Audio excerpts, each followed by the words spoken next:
Hello everybody, Gary here, and today I thought what I would do is show everyone how I process a photo in black and white photo in Lightroom. So let's get started.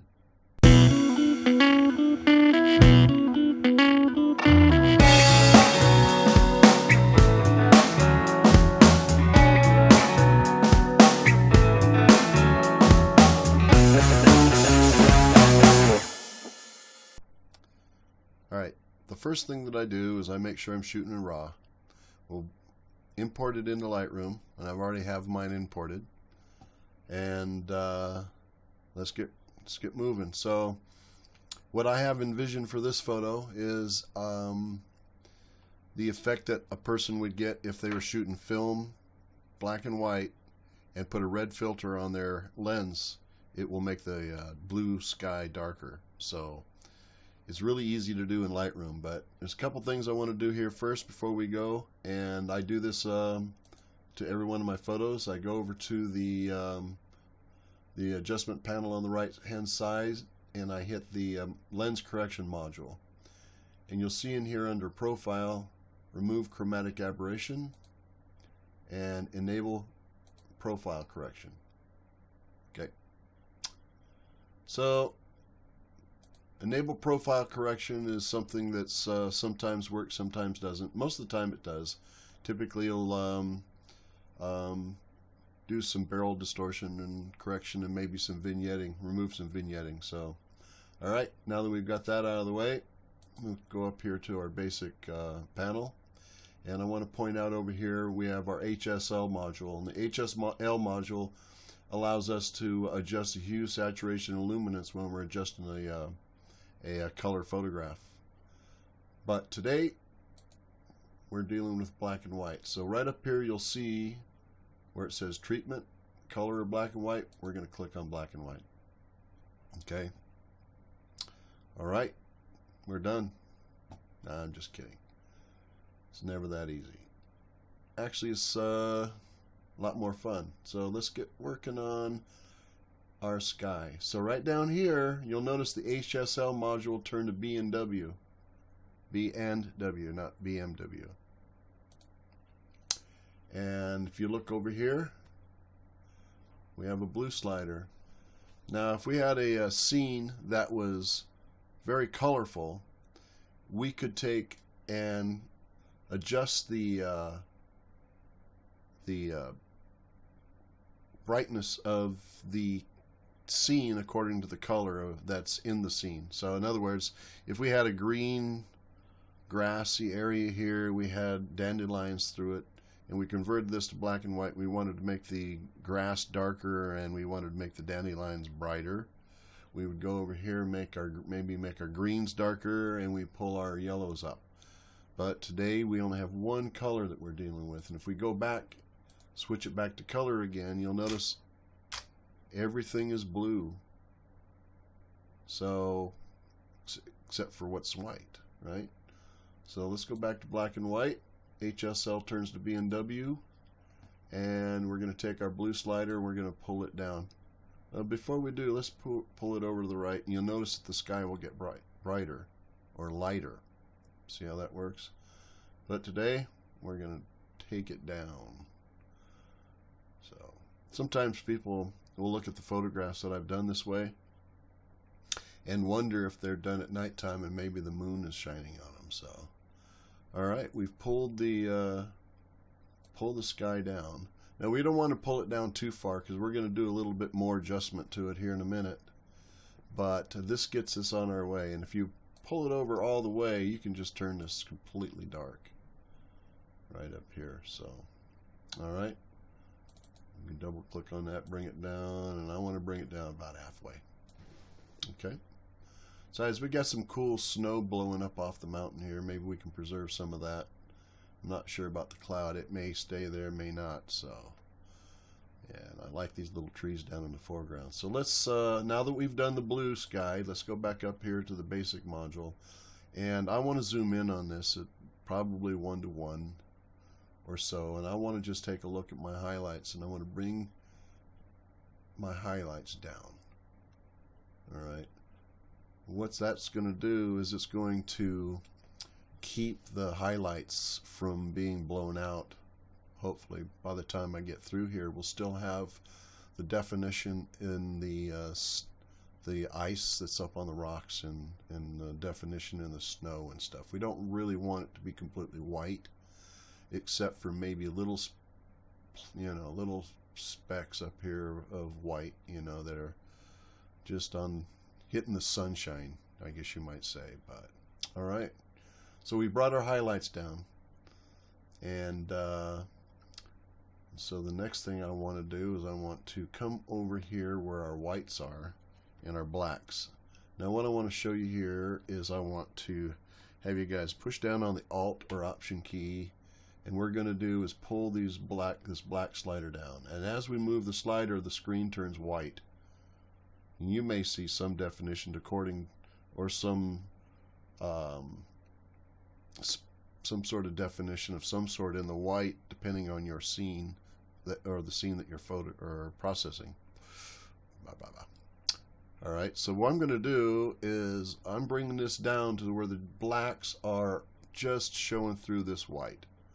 What that tells me is that every place where those are, that means the blacks are absolutely black. Okay, and we let go of it, and those areas down here in these rocks and stuff. Okay, now the next thing I want to do is I want to bring my whites up a little bit here, and I want to do the same thing here. I want to hit Alt or Option if you're on a Apple, and I want you to pull your whites up, and the screen's going to turn black because we're dealing with whites. See how that works? I want to pull my whites up until they start showing through, and this is just going to give me some idea where they're at. And these aren't necessarily clipped, but you can tell that they're hitting the side of the histogram. If you look up on top up at their histogram, the further away from the right hand side the histogram goes, the further away those whites go, right? But if you can see them just in the screen there, they're just barely the little tips of white that are there. Okay, all right, so I'm going to let go of that, and I want to take a look at this and see how it looks. It's looking pretty good, but I think I lost a little bit of my highlights, so I want to take my highlights back down a little bit more, maybe. There we go. Maybe even bring my whites back down.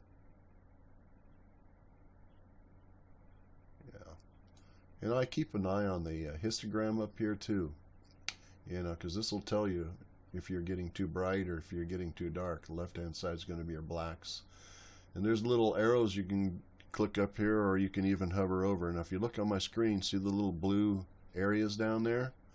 Those are the black areas that shone through on that white when I was adjusting the blacks with the Alt and Option key. If you remember, I hit the Alt and Option, clicked on the black, and it turned white, and those black parts shone through, remember?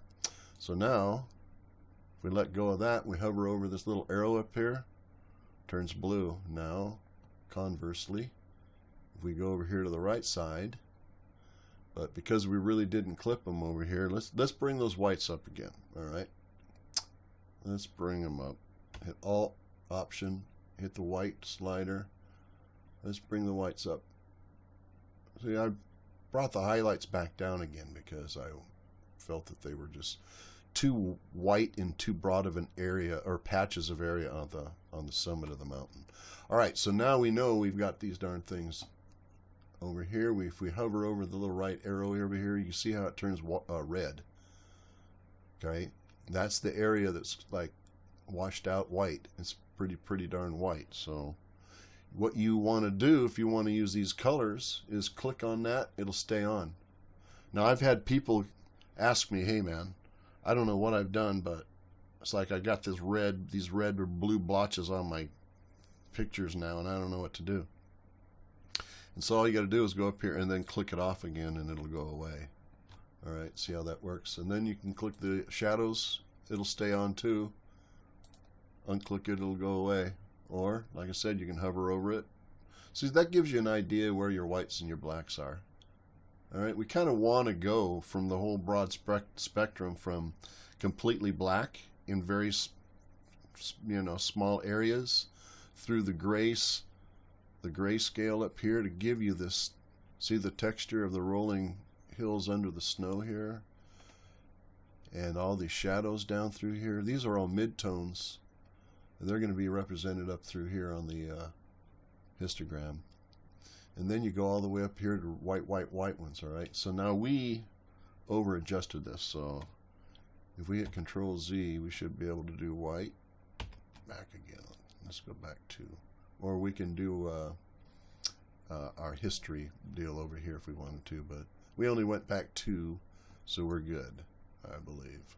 So let's do this. Let's check it one more time and see if I'm getting too crazy with these brights, because I really don't want to wash anything out up here. I really want to keep what's going on up there. All right, so now I can come down here as well and take the tone curve slider and kind of maybe pull some of the highlights down here a little bit. You know, the way I look at this tone slider here is it's kind of a fine-tuned adjustment over here. I kind of use it just to fine-tune everything. Okay, all right, that's about it. I think we still see a little bit of the snow coming off the side of the hill. We got a dark sky, you know, the clouds up here. I don't know, maybe you could live without the clouds. Not only that, but I think maybe if we crop this a little bit, it may be a little stronger image. Okay, let me show you here. Make sure this is, if you want to maintain this aspect ratio, make sure that lock is locked. If you want to change the aspect ratio to something else, you can do it here. All right, so I'm going to keep it locked, and I'm just going to pull this corner down just a little bit here and see what we got. Kind of makes the mountain a little bit more dominant in the scene as well. I like illumination rock over there, and I like these trails over here on the left hand side. So let me see if I can keep those. I don't know if I like those branches sticking out over there, but let's go right there and see what happens. All right, done. We'll click down here at done and see what happens. Boom, even got bigger. You know, it looks better, I think, and we didn't really lose much by losing that cloud up there. So okay, now let me think. The last thing that I would do now is probably move in maybe 2 to 1. You know, you got to remember when you go past 1 to 1 that you're looking at it bigger than you'd ever really look at it unless you put your eyeball in the thing. So, but it allows you to be able to see the detail, and that's what we're going to do. We're going to go over here to the detail module on the right hand side, and we're going to add a little bit of noise reduction. I'm going to pull the color noise reduction all the way over here. All right, and I see a little bit of noise here in the sky, but not a lot, because I was only shooting with at 200 ISO, but it was an old D90. I took this photo in 2009. So that was the good old days. I had been shooting for about probably 3 or 4 or 5 years with a digital SLR at that point. Let me see here. So, where was I? Oh yeah, noise reduction. I'm going to pull a little noise reduction into it. You can do some things with this Alt and Option key as well here. Now if you look, what it does is it changes it to grayscale, but we're already doing black and white. But what it does is it allows me to be able to see the grain that's up there in the sky a little bit better, because it was black before. Alright, but you can also take this little gizmo here, click on that, and if you want to go and get this little thumbnail deal and move it around, you can do that as well, okay, if you want to zero in on an area. But first thing I'm doing is pulling the color slider over, because we're not going to use it, and a lot of times it'll help. More subtle than of this noise reduction. This one here is really kind of harsh sometimes, so I'm really kind of limited on how I deal with it. So I've already pulled it up a little bit. The detail slider is the same way. I like to pull my detail down a little bit if I've got some noise in there, because a lot of times it will increase the it'll amplify the noise, is what I'm trying to say. So okay, let's move on here. All right, and the same with the contrast. It's not really something that I really pull heavy on. You know, I try to move pretty light on my noise reduction because it really will soften an image really, really quick. Okay. Okay, let me see. Then we're going to go up here, we're going to do a little bit of sharpening. And, you know, Lightroom already kind of does a little bit of sharpening before you even start. And if you want to kind of see, you could, before you even start any kind of detail work or anything like that, pull this little clicker down and see what it does to the photograph. Okay, if you can notice, you can see how it changes. Okay, because this turns these modules off and on. If you ever want to see what this module is doing in your photograph, you can turn this off and on, right? All right, so let's do this Alt and Option situation up here with the sharpening and see what happens. All right. All right, as we're sharpening, I'm going to pull this up and I'm going to keep an eye on the coarse stuff here. All right. And same with the radius. I'm going to pull my radius down. I hit my Alt or Option key, and it gives me this skeleton view here. It's pretty cool. But it allows you to see how harsh your sharpening is. And this radius is how far away from the edges the sharpening goes. Okay? So that radius by itself can be the problem sometimes when people go to sharpen. It looks kind of whiskery. Okay? All right. It's the same with the detail slider here. You know, if you wonder what it does to something, just pull it all the way over and see what it's doing, and then back it off to where it's not doing what it's supposed to do too much, right? Okay. All right. The masking, now what we're going to do here is we're going to pull it over to the right, and everything that's white, all right, is like an edge, and that's what we're going to eliminate all of this sharpening from everything else except for the edges of this stuff, all right? We don't want it to be too noticeable, but we want it to be nice and sharp, right? Okay, let's turn this off and on and see what we've done here.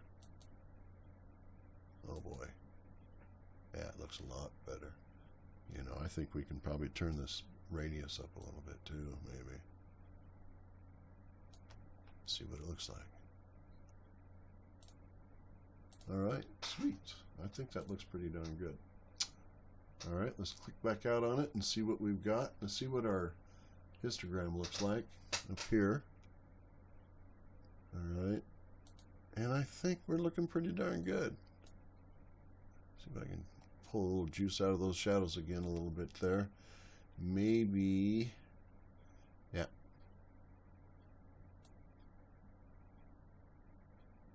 Let's pull some shadows up a little bit. And look how it pulled that snow out that was flying off the side of the mountain there too a little bit. Yeah. There we go. Fine tuning, right?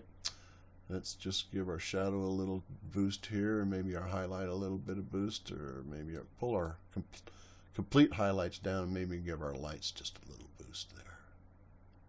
All right. Okay. All right. What do you think? I think it looks pretty good. All right. All right. After this, you can, if you want to do more work on it, I don't know. It looks pretty good to me. I don't think you would need to pull it into Photoshop. If you wanted to do some more work in Photoshop, right click and hit edit in, and you can edit as a smart object in Photoshop. Is what I like to do. Pull it in as a smart object. You can always go back and double click on it, and it'll bring it up in Adobe Camera Raw, and you can make the same kind of adjustments that you made in Lightroom in it, and then go back to what you were doing, and then we'll do some more videos and stuff like that in Photoshop here pretty soon. Okay. All right. Let me think. And if you needed to export it, if you're done, you can always export it out of Lightroom by going up here or hitting Control Shift or Control Alt E, I think it is, or Control Command E. All right. I'm not an Apple guy, but either way, it's one of them perplexing situations. So anyway. Hope that helps. I appreciate everybody showing up for my YouTube channel. I appreciate it a lot because I'm really trying to move this along. I'm trying to get better at making these videos. one of these days I'll feel more comfortable. But the best way for me to feel more comfortable is to show everybody how I do some of this work. So I hope you guys enjoyed it. And I'll be making another one again as soon as possible. If this is your first time here, please subscribe and follow me through my journey of figuring out how to be comfortable in front of a camera. I'm usually more comfortable behind the camera. And hopefully I can pass on a few tips to you to make your photography journey a little bit more, little easier, or at least a little bit more thoughtful. Anyhow, I'm rambling again. Take care. Thanks a bunch. Take care. Bye.